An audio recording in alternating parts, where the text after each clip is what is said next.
Hello, my name is Erin, and I've been on a journey of healing and sobriety for about 3.5 years with the help of Stanislaus Probation and LCA services, and this is my story.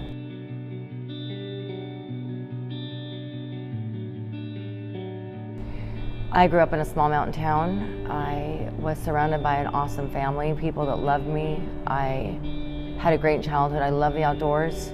If any of you are familiar with California and the mountains of California, it was up near Yosemite, and it's just a beautiful area to grow up. So in my 20s, I endured a couple years of some serious trauma, and at the end of all that, I started suffering massive panic and anxiety attacks.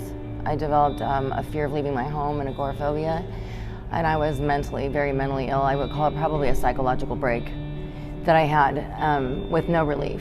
And so the first time I drank, and it took away all of those fears, anxiety, worry, I almost instantly became an alcoholic overnight. That started a 20-year struggle of alcoholism, which also led into different types of addictions. I spent years in and out of behavioral health institutions. I also had multiple DUIs. I was in jail. You know, ANA talks about jails, institutions, and then the next step being death. That was me. I was in and out of the hospital multiple times with my blood alcohol so high that I was in a legal coma.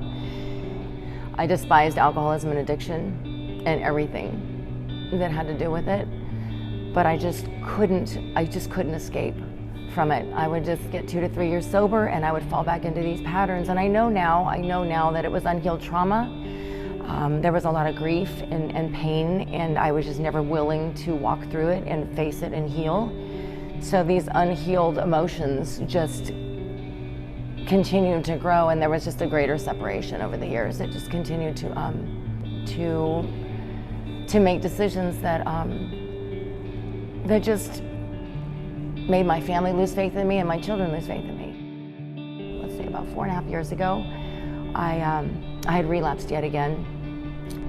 I was not aware of the people I was around. My discernment was hindered because of the effects of drugs and alcohol, and I put myself in a very dangerous situation. I became a victim of human trafficking, and I almost lost my life to it. When I was around these people and they kept me isolated enough, I woke up and I was covered with burns and lacerations, and I looked like a full-blown drug addict. So I was not credible.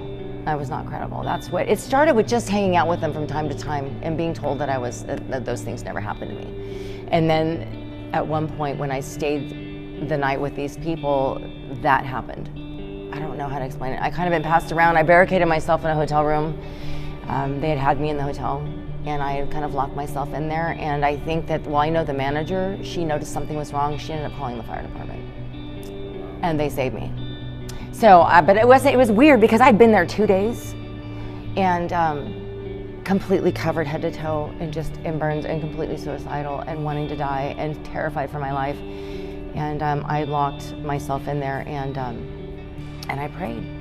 And I said, God, get me out of this, man. I can't. I don't want my children are going to see this legacy of death and addiction, and they're going to think that I chose this, that this was my choice, and this is what, that this is the path I took, suicide, death, whatever. And within an hour, the fire department saved me. I was in ICU for 3 days because I had so much drugs in my body and medications that were given to me that it was a miracle I survived it. And so, and after that, I went to behavioral health, and from there I went to Nirvana. My last DUI was 2008, so I hadn't been in trouble in about 12 years. And in 2020, when I had relapsed, I had blacked out, and I ended up getting a domestic violence. And so that's what put me on probation in 2020. So my probation officer was awesome. Ruben Pineda is my probation officer, and he actually came to visit me at Nirvana, and he was supportive, and he was easy to talk to, and I didn't feel like threatened when he came, to even check on me at Sober Living. He was always just really encouraging, and I had heard about LCA services, and so I asked him.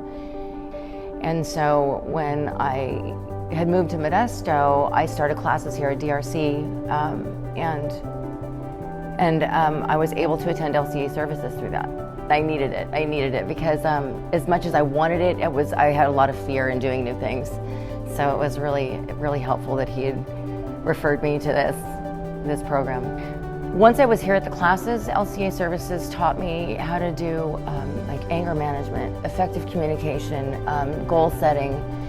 They give you timelines to follow on short-term, mid-term, and long-term goals. There was snacks and gas cards and incentives. I didn't have a lot of money. I was actually on disability when I was coming here. It was very difficult for me to make ends meet and not work, but in order to do this program, I had to make some serious sacrifices, and I was willing to do that. I knew I needed a new skill set. I knew I needed a confidence that I didn't have. I didn't have anything to put on a resume except for waitressing at the time, and I really wanted to go back into accounting. I used to be the head bookkeeper at a Safeway, and I loved that job. I used to love the accounting, process, and so that's what I chose when I went back to school. And it was a 4.5-month program. It was very aggressive. Within that time, I became extremely proficient in Microsoft Excel, Microsoft Word, QuickBooks. Through that aggressive schedule at school and doing LCA, what it started to do with my mind is it started to make my mind work again. Not only was I learning an awesome skill set and I was gaining super valuable skills to put on my resume, but I was healing from the trauma.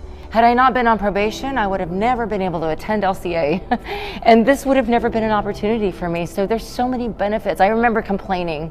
I just have to say, I remember sitting there thinking, why am I in LCA? It's only a misdemeanor, and they jumped through hoops for me, and I was complaining at the time that I should have never had to go through this, and I was so ungrateful. And now at the other side of this, at the end of going on 4 years, I have been given an incredible gift of education, of support, and this platform to be able to share my story and give other people hope, because there is hope for people that have trauma.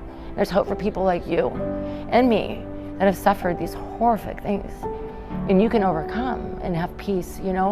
I couldn't even leave my house. 4 years ago, I couldn't even sit alone for a second because my mind was so messed up. So school, I believe that with LCA services, this last part of my journey was so instrumental in helping me achieve not only my goals, but just the mental healing that I needed to overcome these things. And so, yeah, I'm super grateful, super grateful. But for my children, I thought, man, I know what I watched when my mom was struggling when I was growing up, and I can't even imagine those kinds of traumatic things passed down from generation to generation. And I loved my children as much as I didn't love myself enough to do this. I really didn't. Not in that moment. I didn't like myself at all. And I wanted to disappear. But my children, I loved my children enough, and I did it for them. So people always say in the program or in recovery, you have to do it for yourself. I don't think so. I think that whatever you can hold on to in that moment, that gives you a reason to survive and to make a decision to just stop and do whatever it takes to move forward. For me, it was the thought of my children remembering me like that. For me, LCA services and Stanislaus Probation, my probation officer, I was surprised when I talked to him about what had happened to me. He was 100% there for me. And he gave me a lot of good direction. I came to DRC to do the domestic violence classes. That was a great platform. It was a great group that was safe, where I could talk for 2 hours once a week. As much as I dreaded coming, I always felt better after I discussed everything and left. It was actually really a blessing to go to the classes at DRC, the domestic violence classes, because it's a safe place to talk. And they have great resources. That's where I found out about LCA. But they're here to help us. They want us to succeed. So we really need to tap into our resources and utilize every single bit of them. And then step out and do it. I mean, it's one thing to get names and numbers and to get the information. It's another thing to do it. I know for me that I think that everybody that was put in my path on this journey of healing literally was divinely appointed to me. And I have used every single bit of everything that's been given to me to be successful. So my experience here at LCA Services was pretty fantastic from the get-go. I felt extremely comfortable. I interviewed with Lydia Valdez, and she listened to my story. She talked with me. She even cried with me, and she even told me right off the bat that she knew I could accomplish these things. She said, I can read people, and I can get a good idea of who really wants this. And she just was an encourager from the get-go, and she said that she just had no doubt that I would succeed. Maribel was amazing. She taught the classes. She was extremely supportive. She had to deal with all of us. All of us that were just, from different backgrounds and different struggles. And she was just sweet and kind. And, these ladies, I was able to text them and contact them whenever I needed to. Things like that where they went the extra mile, and I was in constant contact and communication with them. And even when I was struggling, I could just send a text to them, or they would call me and give me an encouraging word, take the time to talk to me. Maribel was able, she took me shopping for interview clothes after I graduated, and we went to JCPenney and TJ Maxx, and she has great style, so she was able to help me with that, but she was just fantastic. I overthink everything, so it was just so good to have a friend that literally could help me, because I would have stood there for 2 hours looking at the same pair of pants. And so Maribel was just like, putting outfits together for me, and it was like hanging out with a friend. So now I'm working full time. I absolutely love what I do. I'm back in the hospitality industry. I have a different skill set, and so it makes me absolutely more trainable and teachable as far as management goes. I can climb the ladder in that area if I choose to do so. I live in a beautiful home. I have a sister. I call her a sister. She's like a chosen family member. She has taken me under her wing and absolutely loved on me and given me a place to just be safe and to grow and heal. And we're like-minded, which is awesome.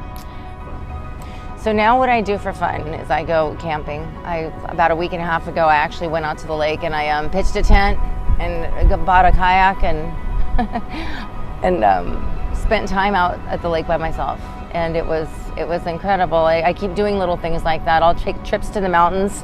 A lot of times I'll go up to the mountains past where I grew up and just spend time up there. A lot of times I just like to take time to go pray and get balanced, and it's really amazing that I can even do that. There was a time I couldn't even leave my house. So, I couldn't even ride a bike 10 minutes down the street because the fear was so horrific in my life. And now I walk through life without fear, and I love adventure, and I love the outdoors. I'm getting back to what I was when I was a kid and the things that I found joy in. And there's a lot of peace in that. Yeah. So at the end of the day, this journey and the success that I've had is all about being accountable, taking accountability, and all the opportunities that were provided for me, I had to embrace them and do the work. And so now, I think that taking advantage of the opportunities, but also balancing that with my faith, has really brought me to a place of success.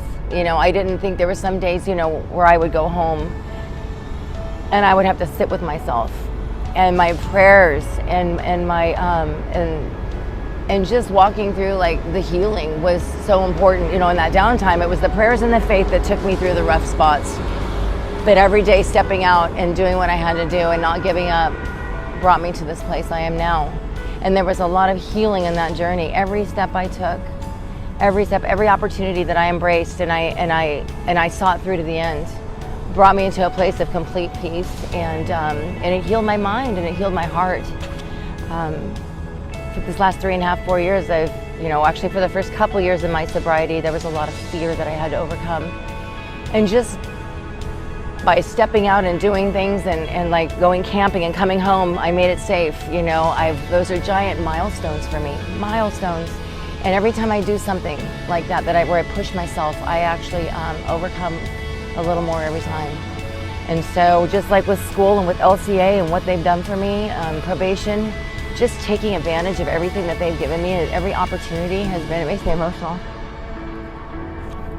Because I never thought that I would be normal again. I never thought that I would think normal, or I would be happy and healthy, or I could be alone and be okay with being alone. And I'm okay.